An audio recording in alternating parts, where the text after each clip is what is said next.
in terms of non-history books, the book that probably had the most impact on me, which is also it's historical nonfiction, is Shackleton's Incredible Journey, which is the collection of diaries of everybody who was on Shackleton's journey. For those who don't know, Shackleton was the last explorer of the heroic age of Antarctic exploration.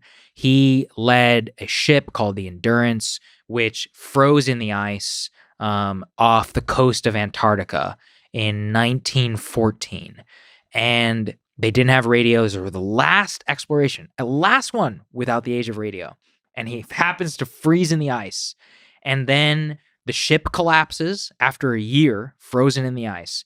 And this man leads his entire crew from that ship onto the ice with a team of dogs, survives out on the ice for another year with 3 little lifeboats, and is able to get all of his men, every single one of them alive, to an island hundreds of miles away called Elephant Island.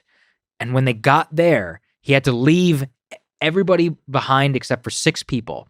And him and 2 other guys, I'm forgetting their names, navigated by the stars 800 miles through the Drake Passage with seas of hundreds of feet to I think it's called Prince George's Island. Mm-hmm. And then when they got to Prince George's Island, they landed on the wrong side and they had to hike from one side to the other to go and meet the whalers.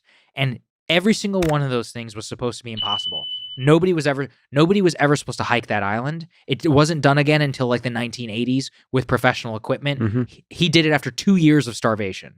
Nobody was ever supposed to make it from Elephant Island to Prince George. The guy, they had to hold him steady, his legs, so that he could chart the stars. And if they miss this island, they're into open sea. They're dead. And then before that, how do you survive for a year on the ice? Yeah. On seals. And before that, he kept his crew from depression, frozen 1 year in the ice. It's just an amazing story. And it made me obsessed with Antarctic exploration. So I've read like 15 books on. What the hell is it about the human spirit? It's amazing. That's the thing about Antarctica is it brings it out of you. So for example, I read another one recently called Mawson's Will. Douglas Mawson. He was an Australian. He was on one of the first Robert Frost expeditions. He leads an expedition down to the south.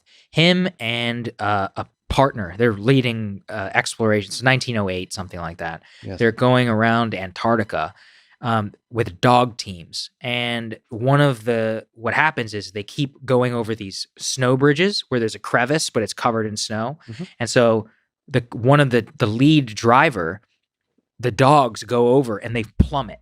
And that sled takes with it. So the guy survives, but that sled takes all their food, half the dogs, their stove, the camping tent, the tent specifically designed for the snow, mm-hmm. everything. Mm-hmm. And they're hundreds of miles away from base camp. He and this guy have to make it back there in time before the ship comes to come get them on an agreed upon date. And he makes it.